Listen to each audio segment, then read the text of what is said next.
So guys, there is a new that is out on the market right now for the forced reset trigger industry, and it's called the Super Safety. Now, the Super Safety is a 3D printed device that simply goes in as a cam on your safety. Instead of being a flip safety, it becomes a push safety, and then it's going to have a lever attached to the safety, and it has some grooves that kind of work with the trigger.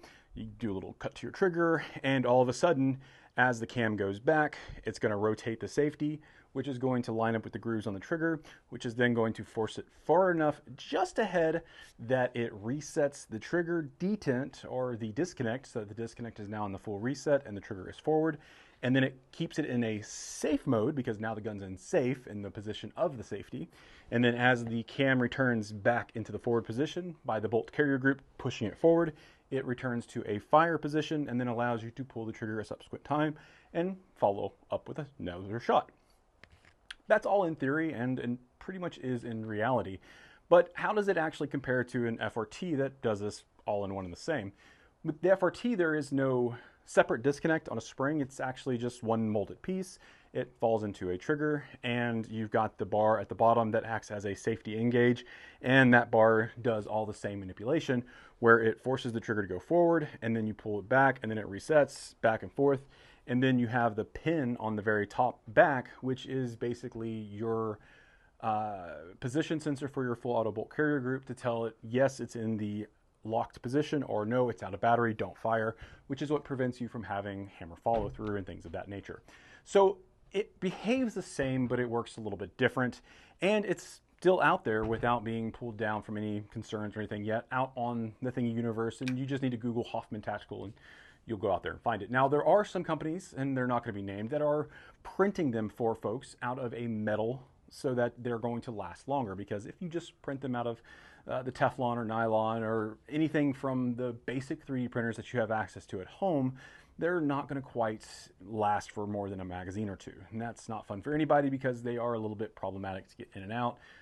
It's just, there's a lot that goes to it. And you're going to have to cut up one of your triggers, so just keep all that in mind. But it is, in theory, a 3-position device, which is what the whole community was begging for. So the new out there, the Super Safety, is something that people are interested in. So we've gone ahead and we've high-speed filmed it, and I just wanted to have a brief discussion on what it looks like compared to the FRT. So if we look at the footage shown, we're going to see 3 different things. The first one that I want to show is a fully automatic lower. This is a registered lower that was a pre-ban 1986 transferable machine gun, and you can see that as you pull the trigger back to fire each shot, you are holding the trigger in one position and the gun is bypassing the disconnect, and it is continuously firing as the hammer is cleared with the drop-in auto sear, or the little auto sear in the back that is controlling the position of the bolt carrier group, kind of like an FRT, but it's simply to ensure whether the hammer is released on time or not, again to prevent hammer follow-through. But in an automatic situation, the gun is actually bypassing the disconnect completely, and thus there is no reset, thus your finger does not get forced forward, thus it does not move. Now, looking ahead, and this is footage from my original video of FRT machine gun, we can see that the FRT actually has a rocking motion, and you even see it in 2 steps. It goes click, click, click, click. The first click, of course, is whenever that disconnect is being reset, and then the second click is the trigger being forced all the way forward, and then all of a sudden it's ready to be pulled again as the bolt carrier group returns to home, puts it into battery with the next round loaded in, and we have subsequent firing. Again, you yourself are pulling every single shot of an FRT. And as of right now, there is a judge who sides with us on this because there is an injunction for NAGR members. And if you're not an NAGR member, I would advise you not be posting FRT content, or at the very least, don't bring it out into public and just keep it to yourself. But guys, for real, NAGR members, and this is my little plug-in for them, is winning right now in their lawsuit against the government in Garland, NAGR v. Garland, where NAGR, the National Association for Gun Rights, has stepped up and backed Lawrence DeMonico and Rare Breed Triggers to say, we support you and your efforts and your fight against the ATF. And you, as an individual, should be supporting the NAGR to get behind Rare Breed Triggers and Lawrence DeMonico to make your stand as well. Because when they come for little rights, they're going to come for all the rights, and then we're going to be left with no rights. So guys, make your donations today, become a member, and join the fight. And in this way, you are protected under the injunctive relief for your FRT and WOT forced reset triggers. Now, does it cover all forced reset triggers? That's to be determined. And is the Super Safety a forced reset trigger, or is it a forced reset safety, or what exactly is it? This is where I am not qualified to be able to tell you as the viewer what it is. I am not a lawyer. This is not legal advice, but in my opinion, your NAGR membership doesn't necessarily protect you against ATF harassment for a Super Safety, but then again, I don't think the Super Safety is currently on the ATF radar because it's a 3D printed device. I don't know what their end goal is. So now that we've talked about the Super Safety, let's actually look at it and see what you think.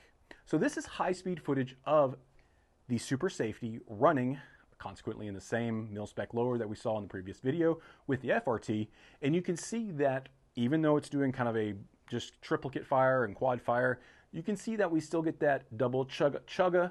Now it is a little bit different frame rate. We were using a Chronos high speed for the original FRT. We were using a Sony 240 frame per second HD camera for this one. And you still see a little chugga, just not quite as much because the disconnect happens a little bit faster. Again, the high speed frame rate differences aren't as easy to see. But when we're looking at it, we still see a forward motion for the the disconnect to be pushed forward, and then a forward motion for the full reset of the trigger, and then you pull back in and you're firing the next round. So in practice, yes, this is a forced reset trigger that is operated as a forced reset assisted safety with a cam and a lever and some really cool engineering behind it. Now, Hoffman Tactical is the guy that was sent a cease and desist by Lawrence and his legal team earlier on when he released the forced reset trigger that was a 3D print in that kind of dropped into your trigger housing and made a forced reset trigger out of basically your mil-spec trigger. This, on the other hand, is a little bit different, and it does use some unique engineering, and the patent is pending from another company that we're not going to talk about in this video, but you can Google all that information and find it if you really want to. So that's your little 30-second clip and view and thoughts around the Super Safety. I just wanted to cover this in a little bit of topic because I know it's a hot topic video. And yes, guys, we did run it. It does run on 9mm, it runs on 223, it runs on 300 blackout, and soon you'll see it running on 22 long rifle if we get everything running properly and we decide to go ahead and show it. I do believe that these are legal enough at the moment with the current interpretation of what bump triggers are and forced reset triggers are. However, as we know with the ATF, all laws are subject to change. We used to think solvent traps were legal, now they aren't. We used to think braces were legal, then they weren't, and now they are again. So the ATF Fed boys, they just like to do whatever they want to do. So guys, proceed with caution if you're being safe, and if you're being super safe, proceed with extra caution. That's all I got for you guys. Leave comments in the comment section below. Hit that subscribe button to follow for more content, and let me know what you think of the Super Safety, and if you're going to be installing one yourself, or if you have an FRT, don't post about it publicly unless you're an NAGR member, but if you are, let me know in the comments below because I love to see all my fellow NAGR members speaking out. So guys, until next time.